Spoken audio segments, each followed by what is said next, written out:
full week of the Farzy Show. Thanks for all who have joined. I really appreciate that. That makes me feel good. What doesn't make me feel good is the state of our the 76ers right now. And what doesn't make me feel good is the state of our Philadelphia Eagles right now. Both seem to be, well, just last night with the Sixers, that game was a train wreck, so I don't feel too warm and fuzzy about our 76ers. But more so, the Eagles, again, could not have botched this quarterback situation any more than they have over the last 365 days. Whether that is drafting a guy like Jalen Hurts, whether that is trying to figure out a time you could put him in and take Carson Wentz out, coaching up Carson Wentz at all, making him see your way at all. They could not have bought the contract they gave him, and now we are just sitting in a big pile of crap when it comes to how the Eagles and Carson Wentz are relating to one another. And I wish they were all together. I wish it was all nice and warm and fuzzy and cozy, and it's not. It's not even a little bit. We'll get to those Sixers in a second. We got the morning rush coming up in a little bit, our social media check-in. Jason Avant, not just a former Eagles wide receiver. Oh, no. He's not that. Not just a king of swagger. No, he's more than that. Not just a dancing man. No, he's more than that. Not just a former Kansas City Chiefs wide receiver. Also an Eagles intern, coaching intern all throughout last year. So he can give us a lot of inside information as to what exactly was going on in that Eagles locker room. Was Carson Wentz really a bad teammate? If you've listened to me, I've said he has been a great teammate as far as relations with his team goes. Now, relations with the front office, not so much. Jason Avant will give us a little insight to that. He'll be joining us all the way from the West Coast. He's out there having some fun out there in Los Angeles. So Jason Avant will give us some insight, as well as some insight on what this Nick Sirianni hire really means to the Eagles. This is mind-blowing. We're going to get to that in a little bit. We usually go to our first guest of the day around 6:15. Later in the show, we're going to be joined by the great Steven Singer himself. IHateStevenSinger.com. He's sponsoring our Big Game Squares, so make sure you get involved in that at FarzyShow.com across all our social media outlets, as well as Facebook Live, Twitter, Twitch, YouTube, all that fun stuff. Make sure you check us out right there. But I wanted to start out with this, and this is, to me, the lead story. Anytime there's some sort of controversy surrounding the starting quarterback or franchise quarterback of your football team, especially in a football town like Philadelphia, it's the big story. And I just can't get over this relationship between Carson Wentz and the Eagles, even with Doug Peterson being moved on from by the franchise. It seems like Carson got his way, that he doesn't have to butt heads with Doug anymore. And maybe you're bringing in somebody with Nick Sirianni that he can relate to a little bit more. Maybe they think along the same line, simply because Carson had his best years under the guy that was the mentor to Nick Sirianni, which is a story that's just been covered really throughout. But what this is getting like for me, with all the stories now about the Eagles taking phone calls as it was reported by the NFL Network, and we'll let you hear from Ian Rappaport in a second. But when you hear the team is not hanging up on other teams, that shouldn't be a story. I've never heard of a phone ringing of a general manager, the general manager that calls, let's say in this case, Howie, and says, "Hey, I'm interested in trading with you." And Howie goes, "Oh yeah, what do you like?" And he's like, "Well, Carson Wentz." Hello? What? Hello? You still there? I've never heard of that, where they just hang up the phone. That seems like bad business relationships there. So if you're going to be hanging up the phone on those people, that just seems like a bad GM. There are reports about the Texans just hanging up on people. There was a one report about the Texans supposedly saying, "Yep, nope, see ya," and hanging up the phone. But that just seems like bad business. And Howie Roseman has pulled off some decent trades in the past. I would expect him to be a little bit better at that part of it, a little bit better at that part of the bedside manner that comes along with being a businessman in any realm, not just the NFL. So for the Eagles to listen to offers but not hang up doesn't really seem like a story to me. It seems more like the Eagles are trying to drum up some kind of interest in Carson Wentz that may or may not really be there. Because if you're any other opposing team looking for a quarterback, the first person you might want to go after is Deshaun Watson at this point. Somebody who's been in the league. I'm not talking about drafting a guy yet, just somebody that's been in the league. But if you're somebody else that wants to look at maybe what Jared Goff went for, and yeah, they got a quarterback in return, the Rams did, and Matt Stafford, that will start immediately for that team, obviously. But the only real market that might be out there for Carson Wentz is what comes along with Carson Wentz, not just Carson Wentz himself. And just look at the Jared Goff deal, the 2 first-round picks, a 3rd-round pick. Yeah, okay, fine. You know what? Come and get it. Ring the bell. Come and get it if you're an opposing GM. Maybe you could get a little bit more than just Carson Wentz if you look at that deal. Now, you would obviously have to give them a starting quarterback in return, just the way the Rams and the Lions ended up working out that deal. But for me, I just can't wrap my head around it. It seems like now it's all about drama. And I know I should embrace drama and all that, as a talk show host and all that. But this is getting ridiculous because ultimately what I'm rooting for is for you, the fan, me as well, to have one of them parades like we had, 3 years ago in a couple of days here. It'll be our anniversary like it was yesterday of the Super Bowl. This, to me, is now boiling down to a very toxic relationship. And I said yesterday that I really don't care if Jalen Hurts or Carson Wentz is your starting quarterback next year. I just want whoever plays that spot to do well. And I know that sounds like it's a very mild-mannered take, almost a polite take, but really, I know that I have learned over the last couple of years, last 5-6 years really in Philadelphia, that the last thing I want is ever the fan base to be divided. Whether that be Hinkyites and Sixers fans, and it has to be the Hinky way or I'm not a Sixers fan, or it's got to be the Chip Kelly way, or I'm not an Eagles fan, or then that obviously both those situations didn't work out so well. At least Hinkie got some guys that can actually play. And then you look at the situation with Chip Kelly and you think, why did it split? Why did I have to call Chip Kelly a genius and all that? I don't want the fan base to be split on it's got to be Jalen Hurts. Oh, it's got to be Carson Wentz. But it comes down to the Eagles just having a toxic situation. So toxic, in fact, that it gets to the point. Like, we've all had that friend, guys or girls. We've all had that friend that is in a toxic relationship. And you're like, dude, you got to get out of this relationship. This is crazy, man. This is just nuts. You might not see it because you're in it. I'm the objective guy looking over here, and you're doing crazy stuff, and she's nuts or he's nuts, and you're in this relationship. You got to get out. And then your buddy, your friend is just like, no, man, shut up. You don't know what it's like when it's just two of us. It's so good. We love each other. It's great. She's my person. She's my special person. She's my spirit animal, whatever it is. Yeah, that's what it's like right now between the Eagles and Carson Wentz. It feels like Carson Wentz is looking at the Eagles saying, I thought we were going to work on a relationship. And the Eagles are like, oh, yeah, sure we are. And meanwhile, they're flirting with Jalen Hurts and they flat out draft him. Meanwhile, they bring in a quarterback's coach that's a close personal family friend of Jalen Hurts. And their first phone call was to Lincoln Riley. And Carson Wentz is like, yeah, okay, I appreciate the whole thing moving on from Nick Foles, even though that was really more his decision. He bought back his free agency. There's still that statue out there. I'm trying to make good on the contract you guys got me. And Carson, in return, is saying, well, if you guys are going to treat me like this, guess what? I'm not going to call that play that Doug Peterson called. The hell with that. I'm going to do something that helps me more. If you guys are going to be me guys in the front office, I'm going to be a me guy here on the field as well. It just seems like they both need their friends to sit them down and say, you guys are better off apart. And that's the side I am more or less, not more or less, that's the side I am leaning more towards now. It just needs to be blown up. Because once you go through this process that we have gone through with the Philadelphia Eagles and Carson Wentz, I don't know how you come out the other side being like, man, we had some tough times, but everything's good now.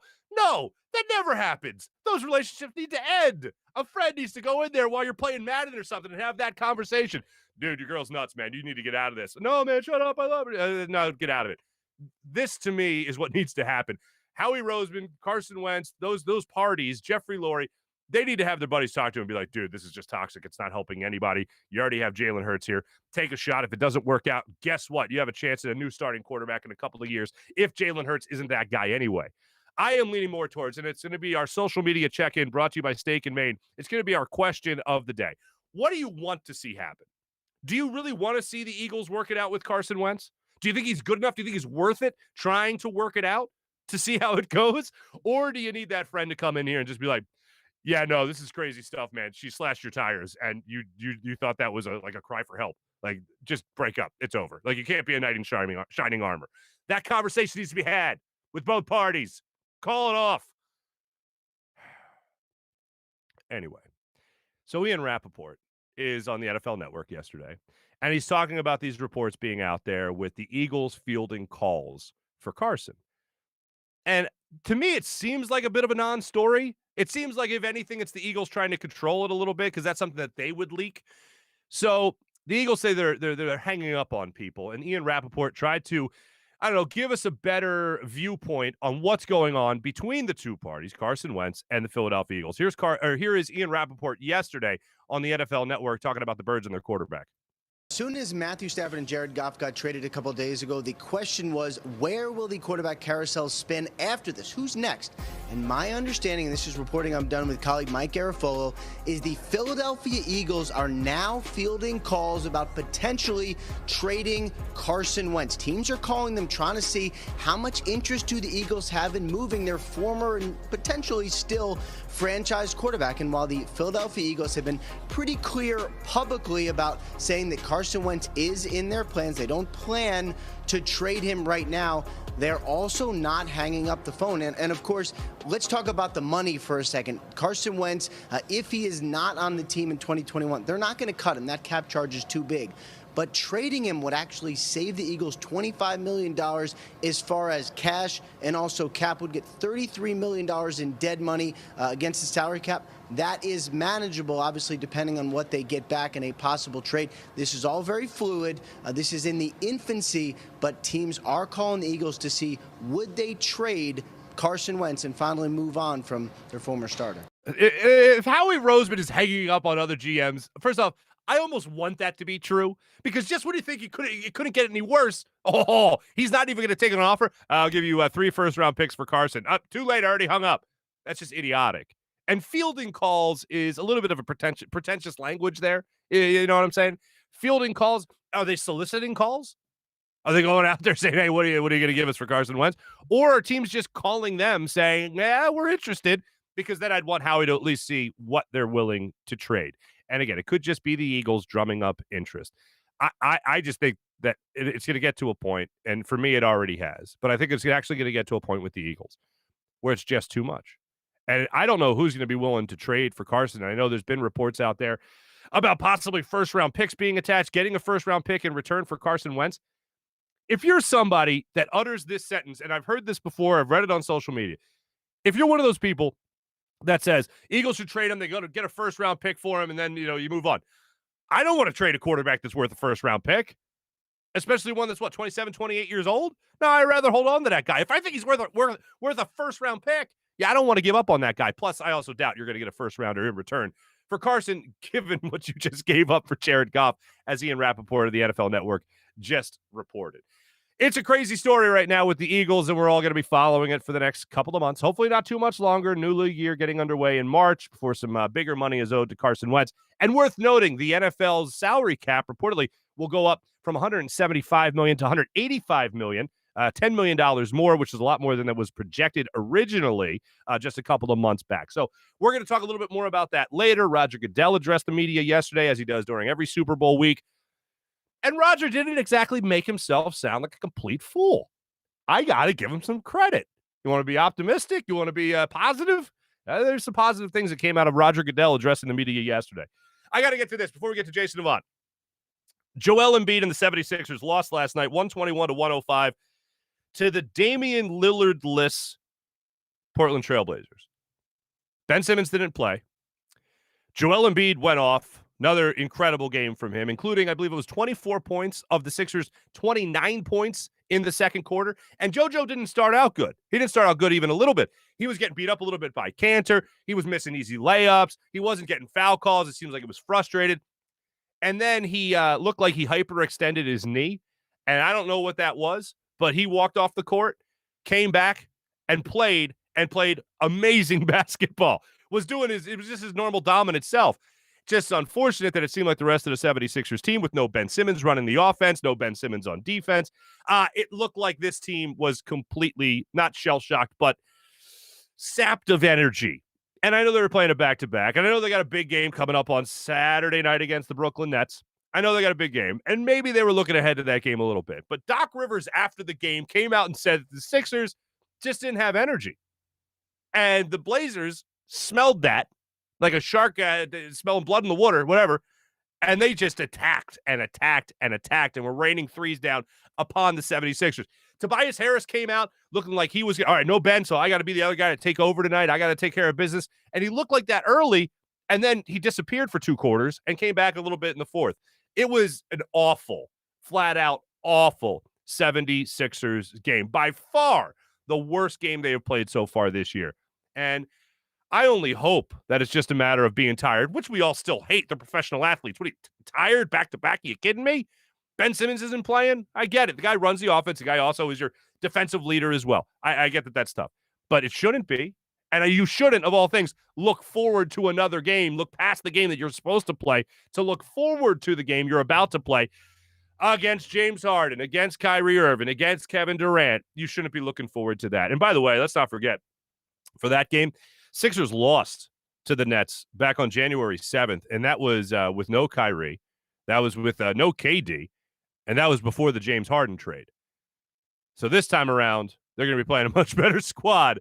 And hopefully this time around, I think it was Karis LeVert and Joe Harris leading the way for the Nets in that game to beat the Sixers. So hopefully it's a different story for the Sixers this Saturday night. So we'll look forward to all that happening. Now, before we go any further, I do want to tell you about our good friends at DraftKings. Jason Avant coming up in just a second, joining us from the left coast. But I do want to tell you about DraftKings. We also have our big bet segment coming up a little bit later today. At the 55th game this weekend, DraftKings is who you got to bet with to finish out the football season. DraftKings Sportsbook, America's top-rated sportsbook app, is giving all new customers, so if you're an all-new customer, sign up for this. It's a no-brainer of an offer when you use promo code Farzy. Use promo code Farzy. Celebrate football's finale. DraftKings Sportsbook, doubling your money if a touchdown is scored. I think that's going to be fairly easy. That's right. It takes one touchdown to be scored on Sunday night, and boom, your money is doubled just like that. Sounds like a no-brainer because it is a no-brainer.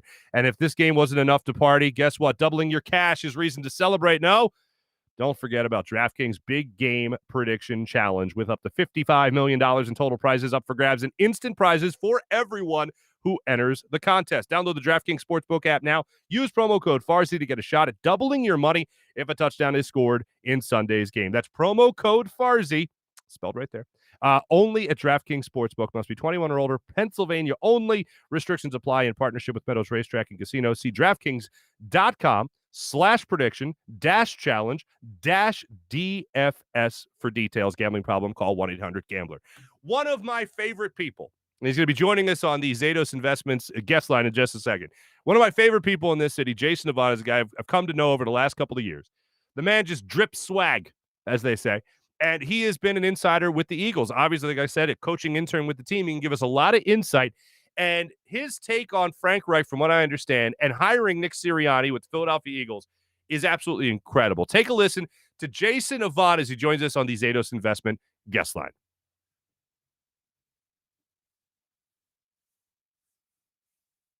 Our man right here, Mr. Third Down himself, Jason Avant. Jason, how you been, man?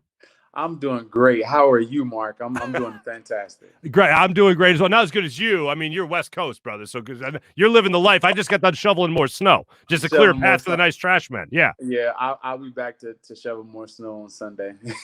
Good. Glad you could escape, man. So we're in a little bit of a pickle here when it comes to this Eagles situation, and I'm not exactly sure what to make of it. All I know is that whoever plays quarterback for the Eagles next year, I want that guy to be really good at throwing a football. Now, Carson Wentz, it's been talked about a regression. Doug Peterson's no longer here. It's a whole different scene right now with the Eagles. But do you at least believe, Jason, that there is a better version of Carson Wentz than what we saw play football this season?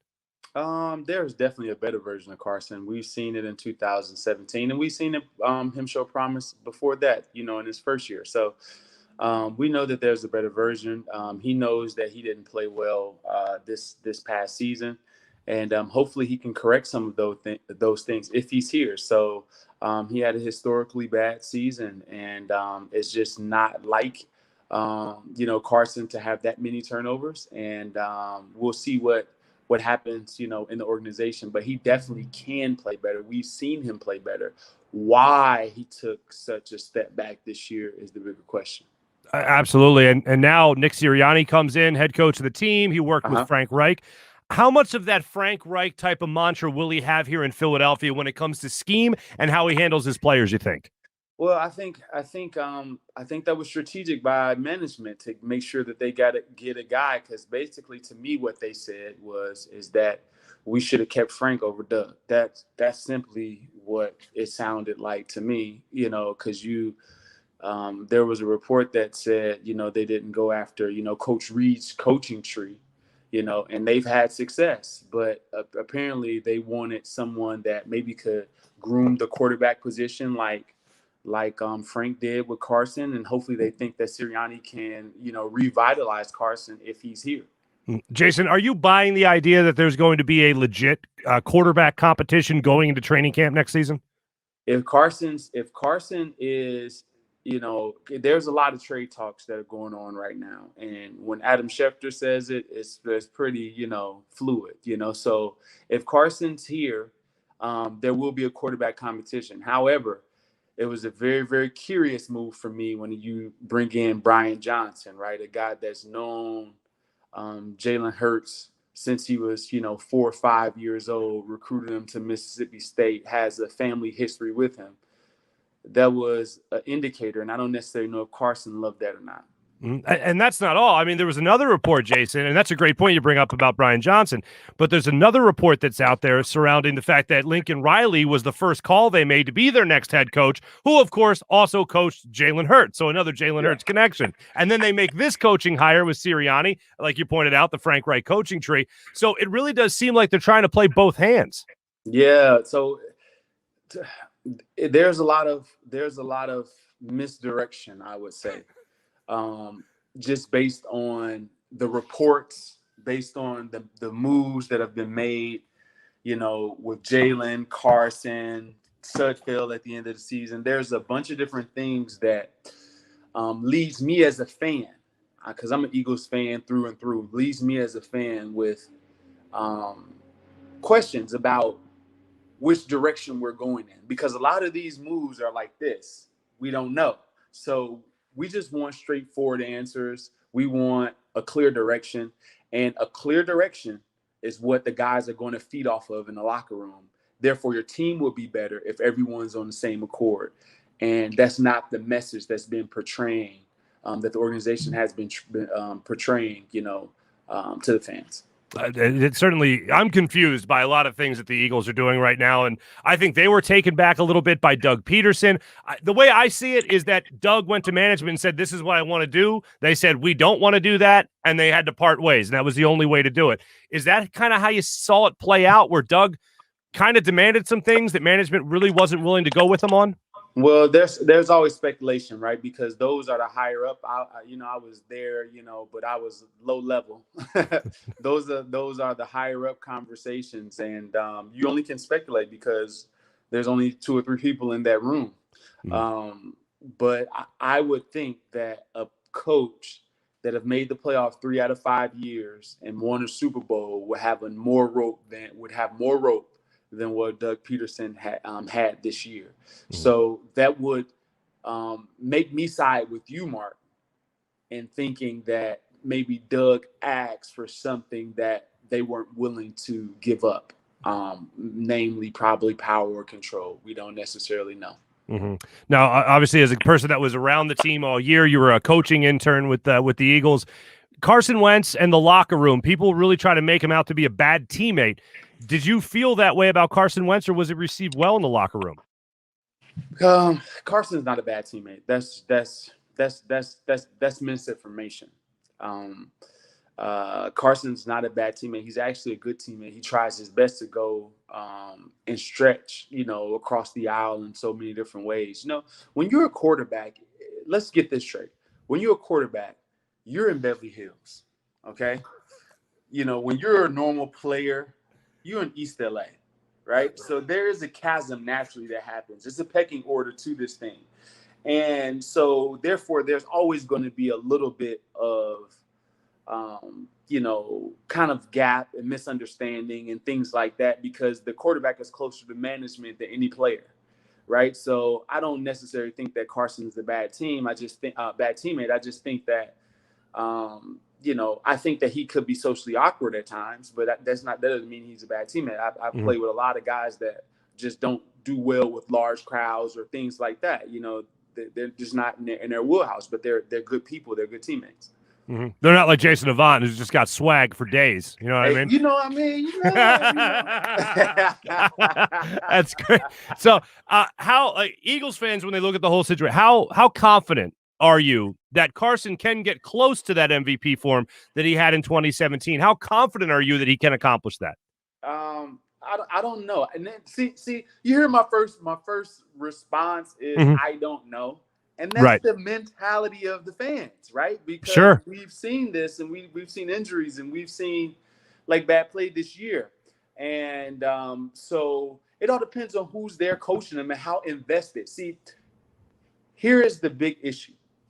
If you go Carson, you invest in him. The coaching hires is invested in him. Everything is geared to make him a better player. The focus is on him. I can't definitively say that this offseason. I just can't say that all of those decisions were to increase Carson's ability to play football and be a better quarterback. So with that being said, with division, I think that there's going to be either a competition. Carson's not going to be there, and I don't necessarily know how well Carson will do if it gets to that point. Right. And on the other side of this, Jalen Hurts, was able to play a couple of games at the end of last year. I thought showed a lot of promise early and then kind of waned by the end of the season, by the time things wrapped up. What were your impressions of Jalen Hurts? So my impressions of Jalen Hurts is on this wise, Mark. Jalen Hurts has a natural feel for this game. You're going to get explosive plays. You're going to get a guy that's never going to, fold in the moment. That's just not his personality. He's the most confident person in the room. That's just his personality. He's not the loudest talker, but he's definitely the most confident person in the room. So his mistakes had to do with him not knowing the system, which is expected, right? Sure. So his mistakes had nothing to do with just misreading things. He was on the wrong. Like when I say, if he knew what he was doing, it was a completion. If he didn't know what he was doing, that's when the scrambling, where people are open and things like that occur. And that just that comes with every young quarterback. And the other thing too, I'll say about Jalen Hurts is that if you look at his interceptions, they're not necessarily that bad. The one to Ertz, Ertz got to fight for that ball a little bit more. You can't give up an interception on a one-on-one coverage. It's just on a slant route. It's just that should not happen. He wasn't anticipating that. And the other ones, he just throws the ball away. So his completion percentage was down. If you don't have anybody to throw the ball to, or you don't know the offense, instead of putting it in harm's way a lot, you just throw the ball away. And so I respected that a bunch, actually.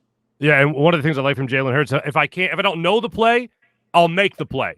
And I like that about him. Last thing for you here, obviously a wide receiver, the man that you are. Some of these younger guys, Jalen Reagor, for instance, maybe some of these other guys coming out of the draft as well, Devontae Smith. First off, Reagor, is he going to be the real deal in the NFL? And would you advise the Eagles to go in the direction of wide receiver in the draft?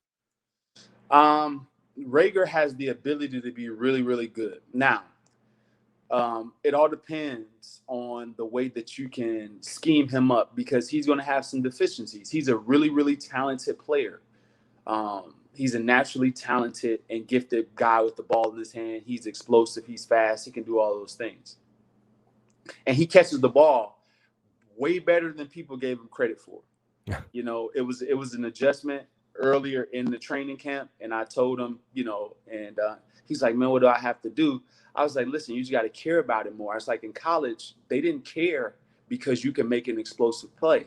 So therefore, when you drop a pass, it's no big deal. I was like, in this league, everything matters. So when you start caring more about the team and focus and all of those things, and it start getting irritating that you're putting balls on the ground and somebody's actually getting on you for it, you'll stop dropping the ball. And, and Aaron, Coach Moorhead had the same conversation. Jalen stopped putting the ball on the ground, not even in practice, right? So he has really good hands and really good focus once he focuses in on it. And the last thing I'll say is this: when you take a guy out of TCU, they don't play man to man in that conference. They can't stick all the receivers, 5 receivers out there. They don't play man to man.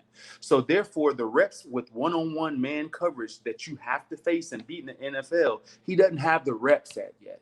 He just doesn't. So a lot of release issues is him learning those things. He's talented enough to figure it out, but that's the downside when you go with a conference for a receiver like, TCU and the Big 12, right? Yeah. You would rather stay or be in a conference that a lot of teams play man-to-man, so those guys can get the reps, and therefore you see the jump right away when they come to the National Football League. So once he gets that down, he's going to be a really, really good player. Now, it's all about the scheme, though. If the coaches are willing to get him off of some of that bumper run man coverage and can devise some ways to get him open, he'll be really, really good. Good enough for me. Jason Avant, I appreciate you joining us all the way from Los Angeles, California. And don't think I didn't catch that little Beverly Hills reference and East LA or whatever it was, man. Yeah. I'm not too familiar with it. But thank you so much. Enjoy your time out there, my friend. Great catching up with you. Appreciate it, Mark. Have a good one. You as well. Jason Avant joining us on the Zados Investments guest line. Thanks so much. Perfect. You're the first off, I don't know if there's anybody better than Jason Avant when it comes to breaking it down for the Philadelphia Eagles, whatever he might be breaking down, whether that's wide receivers, whether that's quarterbacks, whether that's coaching, the front office, for instance, even though he said he was a low-level employee. I do like his L.A. analogies. This is just insane to me. It only makes me think further that this team just needs to part ways with Carson, and Carson needs to go try to figure it out somewhere else. And I usually hate the fresh scenery, the new scenery type of argument. He needs to change the scenery. He'll be fine after that. Yeah, it might apply here because sometimes you don't have the pressure in other places, or all the time, really. You don't have the pressure of other places where, in Philadelphia, you're the second overall pick. You were an MVP candidate. You'd rather just go somewhere else sometimes. It really doesn't have any expectations for you the way the Eagles had expectations for you.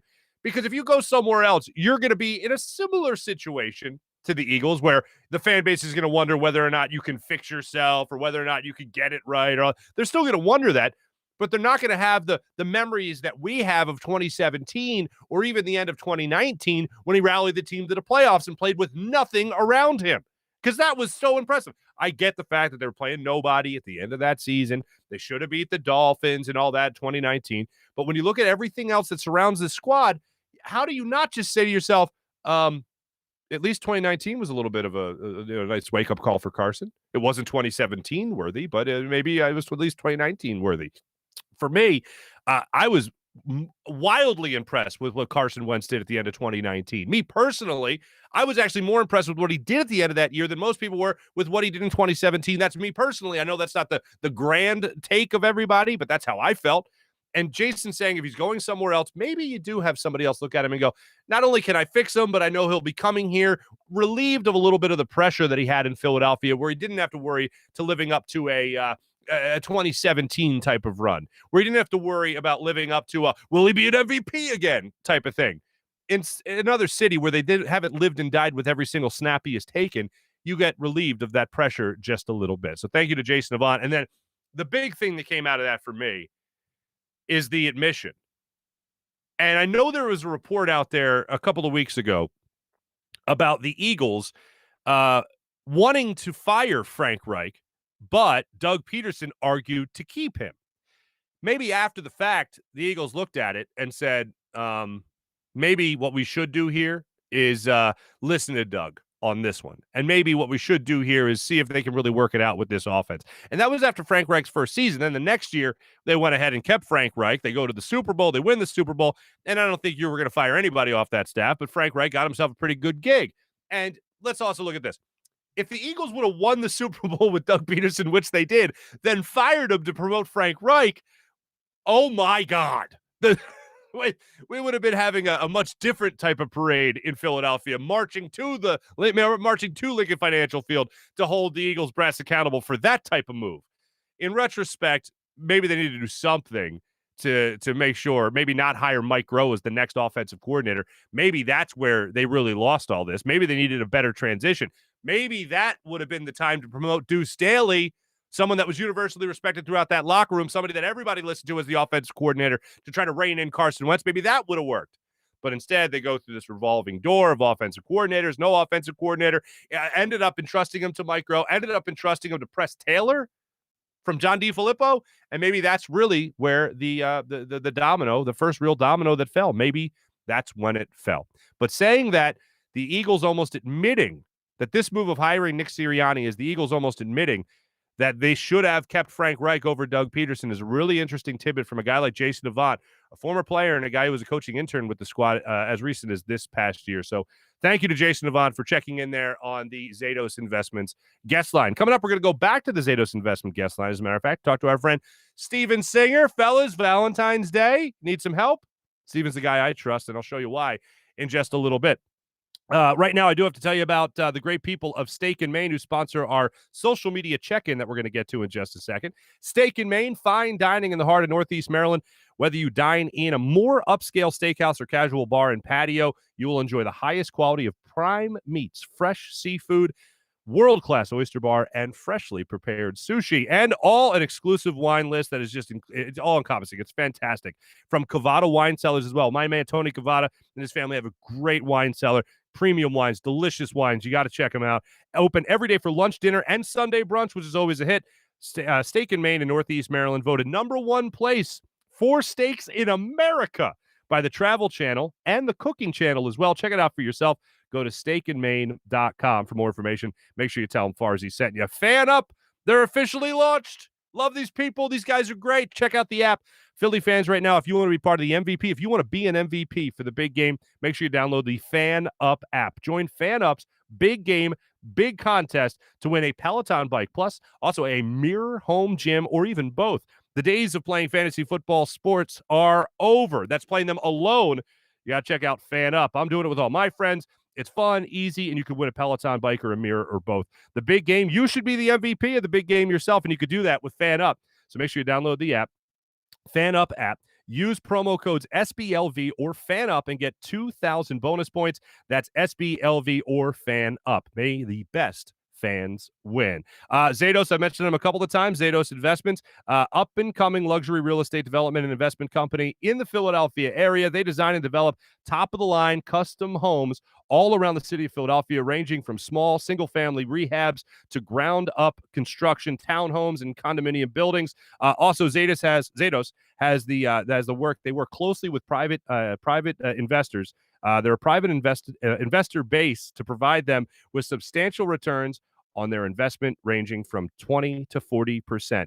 These guys are absolutely crushing Philadelphia real estate game right now, so make sure you take advantage of what they have to offer. To see other properties and learn for yourself, you can visit with Zados. You can reach out at info@zadosinvestments.com or visit zadosinvestments.com for yourself. Email them at info@zadosinvestment.com. And Sky Motor Cars, they always sponsor our morning rush. We're going to get to that in just a bit. A big thank you to our friends at Sky Motor Cars. If you don't know about Sky Motor Cars, what are you doing? The official car of Vontae Maddox and Carson Wentz. Sky Motor Cars, premier luxury car dealership in the greater Philadelphia area that promises to provide honest and efficient service, whether you're buying, selling, or trading in your car. But Sky is not just luxury vehicles. Oh, no. Sky right now, inventory has cars for everybody's budget. You can stay tuned for the special giveaway coming up not too much longer, courtesy of our good friends at Sky Motor Cars and their partner, Carson Wentz. Courtesy of that. So make sure you go visit SkyMotorcars.com to learn more. And when you buy or sell your next vehicle with Sky, tell them Marc Farzetta sent you. Without further ado, we are going to get to our social media check-in. And I know some people have had it already, like myself, with Carson Wentz. When the starting quarterback of the Eagles, as I said at the top of the show, is possibly being traded, or the franchise quarterback is possibly being traded, his name is going to come up a lot. I know sometimes even me, I want to bang my head against the wall because of the redundancy that occurs with it. But this is the story right now. And I asked this question today, brought to you by Steak and Maine and our social media check-in. What do you want? Not your prediction. What do you want the Eagles to do with Carson Wentz? Work it out and keep him or trade him? Right now, it's about 60% say trade him. Jason feels a similar way, tweeting the show saying, I would like to stop hearing his name every day. I don't disagree, because if you keep on talking about your starting quarterback in this regard, it's generally not good. Ruined today. One of my favorite people on social media, Maker Hurts Shrine in the locker room. Ruined today. I see what you did there, and I'm not opposed to it. Love nothing more to get him fixed right now, but it looks less likely every week. Scott tweets us that. And I agree. It does look a lot less likely as this goes on, which is why I'm saying it's a toxic relationship, and they need to break up. That's what needs to happen. Some best friend needs to come in and be like, dude, you need to call it off. No, she's great. No, break it off. So that's what needs to happen. Trade him for a first or second rounder, hopefully. If Howie Roseman gets a first-round pick for Carson Wentz, it feels weird saying this because Howie's the guy that traded up to get him. Howie's the guy that said repeatedly that Carson Wentz was the quarterback they needed to grab now because they looked at the quarterback market and there was no quarterbacks coming out to base your franchise on. They looked around the NFL, and everybody was going to need a quarterback. They had to get Carson Wentz at that moment because no other quarterbacks were coming out. Patrick Mahomes a year later. So just think about that for a second. But with all that being said, if Howie trades Carson Wentz and gets a first-round pick, I'll be impressed, actually, even though it'll be basically admitting a mistake made by Howie Roseman. Another mistake made by Howie Roseman. That's the social media check-in brought to our friends at Steak and May. Now we got to get to our morning rush brought to you by Sky Motor Cars. So much to get to. These are all the stories that you need to know before you get to the workplace today. Here's what you got, or you start your work day. Morning Rush brought to you by Sky Motor Cars. I mentioned this earlier in the show. Roger Goodell addressed the media and somehow magically did not come off like a complete jackass. I was just amazing. I was amazed watching it yesterday. Yes, I watched it. He was asked by a reporter to say, and I got to applaud the NFL for really going through all of what they've gone through this year with COVID-19 and protecting their players and postponing games, not be afraid to do that. The Super Bowl is being played on Sunday in the midst of a pandemic. We got through an NFL season. Did it look sketchy at times? Absolutely. But they took care of it and they got through the season. So kudos to the NFL for just that. They play the Super Bowl on Sunday, so they're going to wrap up a season. Amazing. But what happened with this question yesterday from a reporter, she asked Carson Wentz. See, it's in my head so much. She asked Roger Goodell, when do you see normal returning again? What do you expect for the 2021 NFL season with COVID-19 and where we'll be come August, come September, come October with the pandemic? What do you expect? And I was amazed. I don't think I've ever heard Roger Goodell say, I don't know. It feels like he's never said it. And he goes, I don't know. I can't predict the future. And it wasn't in a smug, arrogant way. It was, oh my God, I can't believe I'm about to say this. It was in a compassionate way. Roger Goodell to me comes off as one of those people, like if you have people in your circle and they've never said to you like, oh, hey, that's a good point. Like acknowledging somebody else could be the smartest person in the room. And Roger Goodell did that yesterday. I give him a lot of credit for that. He actually handled it well, just saying, I don't know. I can't tell you. And again, it wasn't in a smug way. If you read the quote, it might sound smug. But the way he delivered it, he said, I don't know. I wish I could tell you when normal will return, but unfortunately, nobody in this room can. And I was like, I can't believe I'm about to say this, but good job, Roger Goodell. I mentioned, speaking of COVID, I mentioned one of the Chiefs players that was in close contact, and it was questionable whether or not they were actually going to play in the Super Bowl. One is center Daniel Kilgore, and the other is Demarcus Robinson. They were in close contact with the barber that tested positive for COVID-19. Both players, both Robinson and Kilgore, continued to test negative for COVID, so all looks good there. Kilgore, I talked about it yesterday. He's the guy that released the new profile pic on Twitter of his head half shaven, like he was only getting half the haircut. Good job by Kilgore there. So they continue to test negative, which is great. In the NBA, Lakers took care of business last night against the Nuggets, 114-93. LeBron with 27 points. Joker just 13 points in that game for the Denver Nuggets. We'll get to the big bet segment a little bit later today. Now, folks, we got something going on here with our good friend Steven Singer of IHateStevenSinger.com, the other corner of 8th and Walnut. We got Valentine's Day coming up in less than 2 weeks. Are you prepared? Steven took some time out of his day yesterday. He's going to be making the media rounds today. He was nice enough to stop by this show, my good friend, here at the Steven Singer Studios, and try to help you out, fellas, with not just what he's got going on at the store, but also what Steven's been doing in our community to help restaurants and other local businesses during the pandemic. Steven's a great guy.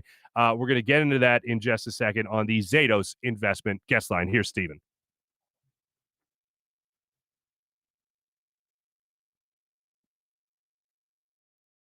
Honor of honors here at the Steven Singer Studios. We're going to be joined by the man himself, Steven Singer, joining the show. Steven, how are you, man? I'm great. I feel like I should take a bottle of champagne and crack it over your head like on a boat. When they christen the boat, you have the naming rights, This is great. I've never had a studio named after me. This is terrific. I'm honored to be the first of many, at least I hope, my friend. Now, real quick, you're kind enough to sponsor our Super Bowl squares, our big game squares, if you will, and we appreciate you doing that. I know a lot of people started registering yesterday at noon, so we're having a lot of fun so far. But I know people, as you always like to say, you're in the love business, and people love that you're in the love business. And if there's anybody that knows your Valentine's Day roses, definitely not as good as you, but at least I think I get close. I think it's me, Look my at friend. that. Look You at this. got it, baby. Yeah, see, they do last forever. I think this is one of the first ones I ever got from you right here. I think this was last year's right here. You just do a great job, man, every single year. Thank you so much. That's very, very nice. You had that little display there in the studio, in the Steven Singer studio. But first, I would be remiss if I didn't welcome you to the world of having your own show. I can't tell you how thrilled and delighted I am to, first of all, be a small part of it, but more importantly, how proud I am of you, because I've been friends with you for got to be close to 20 years, 18, 20 years. I don't know. You were a young man. You were a young boy in your prime, single, had a lot of hair, a whole different situation, right? Yes, sir. And and those of many of you know, because you followed Mark in his career over the years, and the last decade and a half or 2 decades, however long it's been that I've had the honor and privilege to be friends with Mark. I can tell you that he is one of the hardest working guys in show business. I have physically been there when he did a TV spot somewhere, drove back all night, then did a 6 a.m. radio spot and was up for 24, 36 hours in a row, and sounded and looked fresh as a daisy, didn't complain, and doing it. This is a guy who has paid his dues, who loves Philly, loves Philadelphia, loves Philly sports, loves having fun, and has been, around this his whole life. It's the only thing he wanted to do. And, when you have a situation where you can't get everything exactly what you want, you have to make it. So he's made his own way, his own studio, his own situation here, and it's going to be great. I have tremendous faith and confidence in you. I know you're going to carve out an unbelievable niche. I know that you are going to be a sports icon, and I'm going to say I knew you when. I'm just hoping that you'll keep me around and let me keep sponsoring you in the days to come. Mm-hmm. But I can't even tell you, just as a friend, as a business partner, I'm just absolutely delighted that you're doing this. And I'm delighted that you are allowing me to be a small, tiny part of it with you. And I'm really looking forward to the next decade of doing this with you. Steven, you're the sponsor here, not me. I'm supposed to be saying nice things about you this entire time. Listen, I'm telling you from my heart. When you said I'm in the love business, I love you. I love your family. I love what you've done. I love your work ethic. There's a lot of, I always say there's 3 really crummy businesses.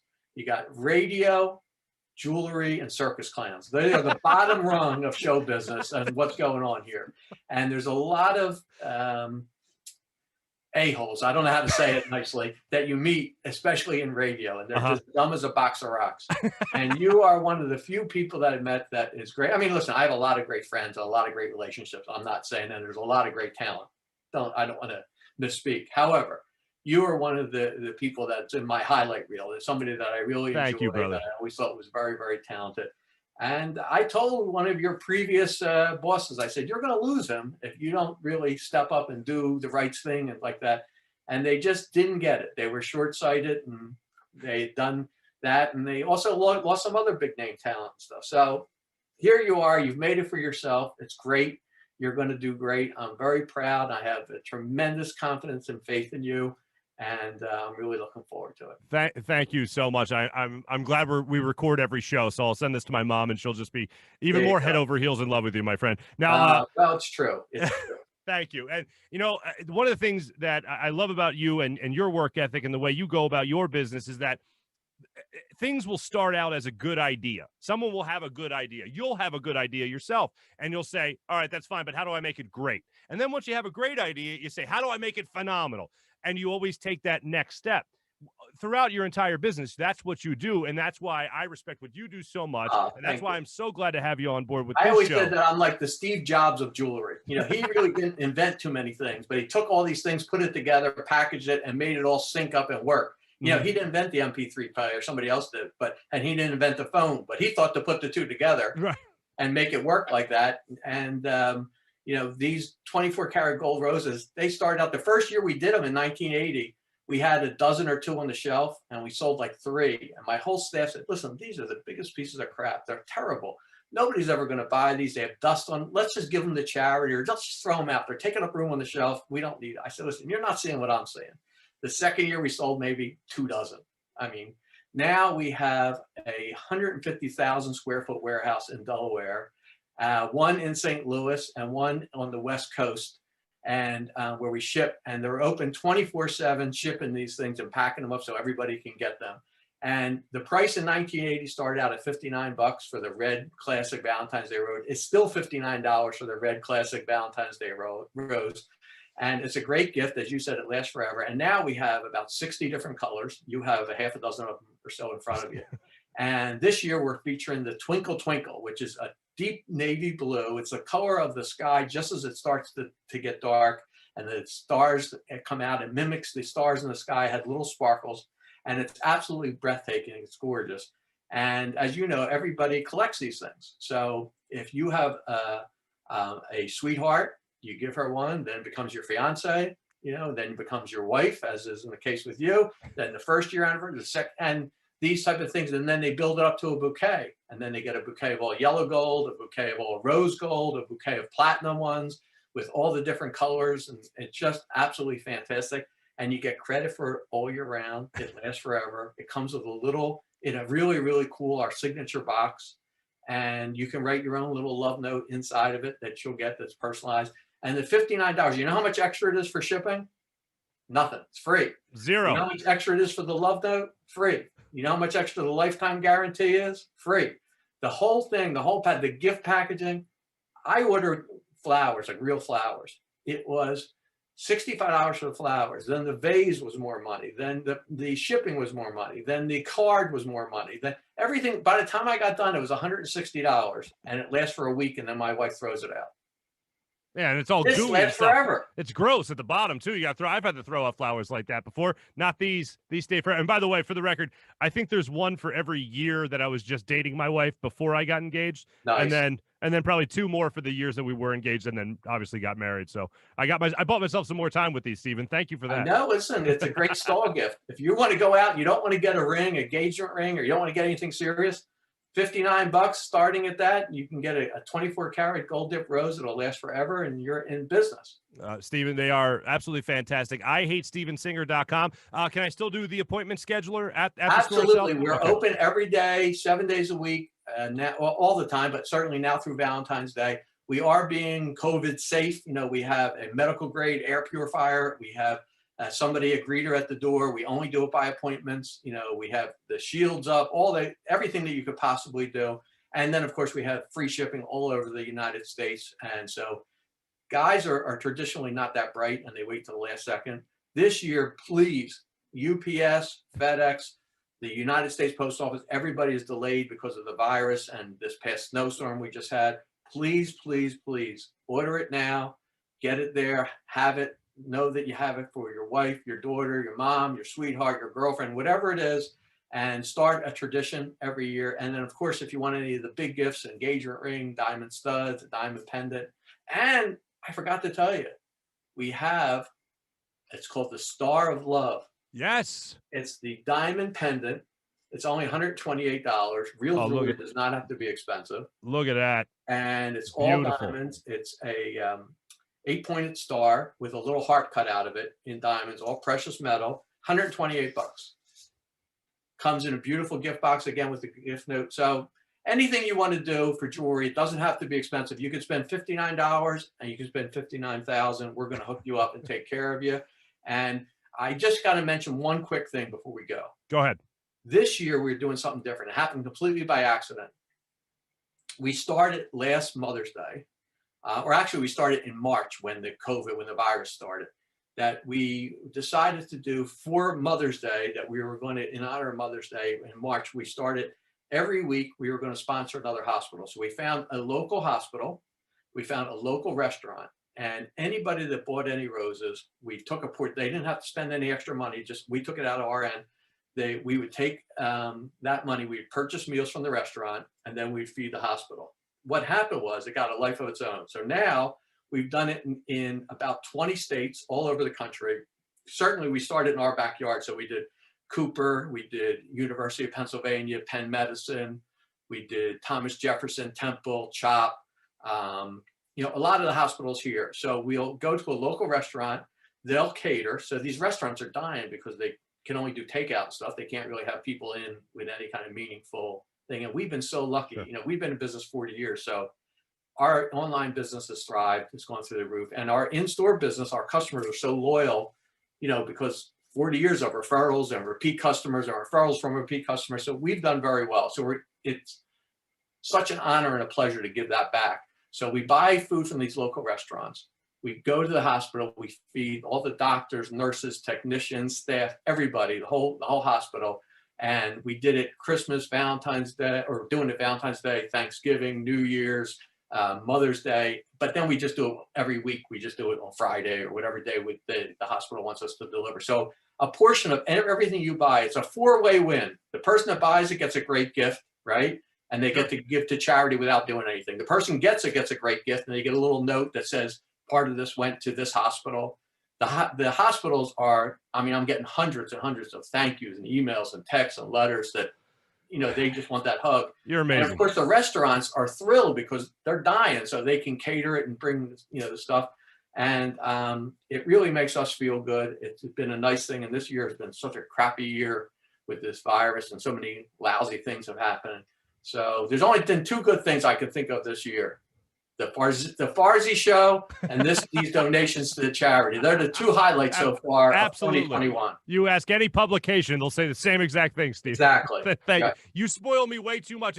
I'm supposed to spoil you, the sponsor, my friend. But well, listen, I wish you many years of success and good luck. We're here for you to back you and all your listeners. And I thank everybody for their support for Steven Singer Jewelers and IHateStevenSinger.com. I thank them for the support and future support for you. And just write this down that I'm saying this.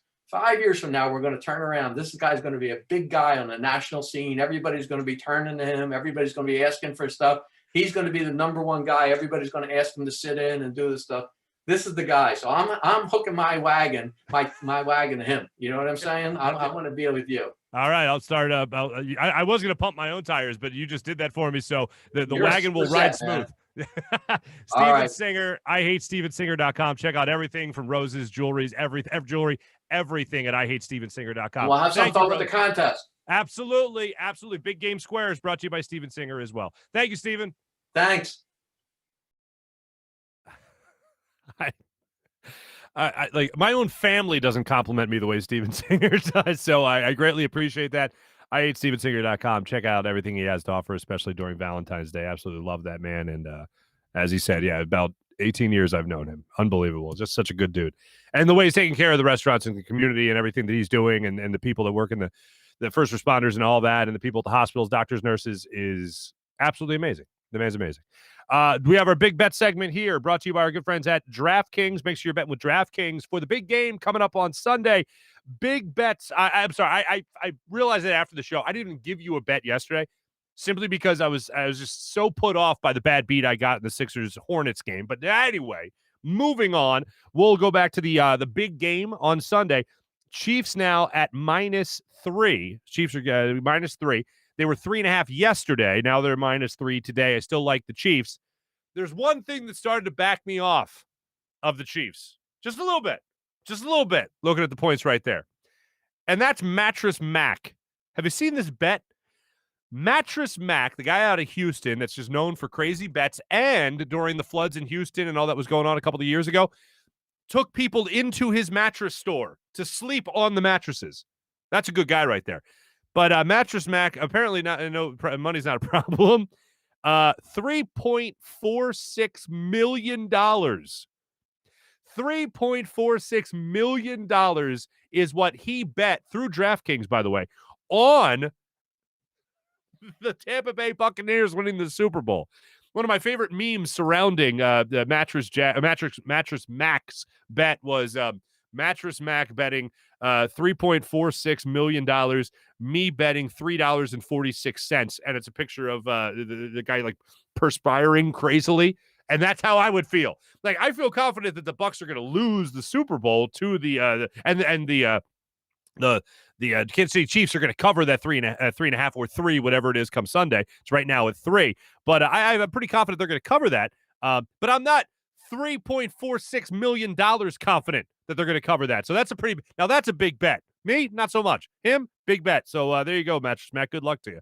Also, the game I like tonight, Cavs are playing the Bucks in Cleveland. 11.5 points is the spread, so Cleveland's getting an 11.5. I actually like them to cover that. This is one of those games I think the Bucks play down to the opponent, and I actually think the Cavs cover that at an 11.5 point spread. I'm betting the Cavs tonight in my big bets brought to you by the good people at DraftKings. To recap a couple of things, we didn't get to our general recap today, but we started the show by talking about how it doesn't make sense to me that there's reports out there about Howie Roseman not hanging up on general managers. Think about that for a second. For Howie Roseman to hang up on another general manager. Oh, he's not hanging up on him. Okay, good. First off, I'd hope that the general manager, whether I like him or not, whether I want him to be back or not, I would hope he would have enough sense to not hang up on people calling him about trade offers. And the other part of that is, how does that conversation go anyway? Because if I'm another GM that might have a quarterback to dangle, like let's just say Houston. Let's just say maybe they're actually under the radar a little bit here, and they actually want to trade Deshaun Watson. Everything else is not kosher behind the scenes. Let's say they actually want to trade him. Yeah, I'm making that phone call. You know why? Because not only am I going to give you a guy who doesn't want to play with me like Deshaun Watson, I could also get some first-round picks back in return. I could also get maybe the 6th overall pick in the NFL draft in return, as well as Carson Wentz to see how he flies. Why would you hang up on that? That's dumb. Now, I know Howie Roseman's done a lot of dumb things. Bad trades haven't necessarily been what's gone on with him. Bad drafting is what's killed him. So if he gets Deshaun Watson here in Philadelphia, hey, man, let's party. The story to me seems like a non-story, and I would certainly hope the GM isn't hanging up on people. And if nothing else, while you're enjoying the Super Bowl over the weekend, enjoy that. Hopefully you won't have to hear the name Carson Wentz for at least the next couple of days, at least not in a talk radio format or a talk digital format here. At least you won't be hopefully subjected to that through the weekend. Enjoy that. Sixers, Nets, huge game. This one's going to be up in Brooklyn, in Philly, if I'm not mistaken. And the Sixers are actually going to be facing a team that is their play tonight. Sixers are going to have some time off, so that's a good thing. Glad to see that. But the Sixers are in a spot where they have to bounce back from what we have seen them do. It's in Philadelphia. From what we have seen them do against the Nets earlier in the season, it's going to be the toughest order so far. Even though they played the Celtics without Jason Tatum, they won those games. They beat the Raptors. We've recapped this before. This is a game where they have to at least compete and bring it down to the wire because this is a measuring stick game. The Nets have beaten some pretty good opponents since acquiring James Harden and getting Kyrie Irving back. I'm interested to see how this plays out. I have no doubt in my mind the reason Ben Simmons sat out last night was to get ready for this game, and I think most people know that already. And hopefully you'll have somebody that can run this team's offense the way Ben Simmons does and also plays defense because you're going to need that full roster once again against this Brooklyn Nets team. This will be the biggest game of the year to date coming up on Saturday night against the Brooklyn Nets in South Philadelphia. Sixers, they're going to have their work cut out for them. I'm trying not to let last night taint me even a little. But I see the Sixers rising to the occasion. I see them beating the Nets coming up on Saturday night. So hopefully we get to enjoy that victory. So enjoy that. Enjoy the Super Bowl over the weekend. My thanks to Jason Avant for being a great guest. Steven Singer jumping on the line, trying to help us out with Valentine's Day as well. Go to IHateStevenSinger.com. Also, maybe a few spots left for our big game squares.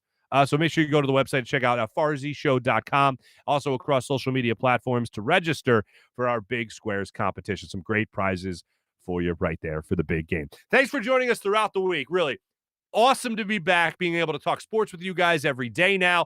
Awesome to read your comments on social media about the show. Please subscribe on YouTube. Also, you can check us out on Twitter, on Twitch, Facebook Live. And I just appreciate it. I just had so much fun with you guys this week. Good to be back in the saddle on a microphone, talking to you about our teams that we love and care about so much. Have a great weekend, everybody. Like I said, enjoy the Super Bowl. Enjoy the Sixers. Take it easy. Thanks for joining us here on the Farzy Show, the first week of the Farzy Show from the Steven Singer Studios. Have a great weekend.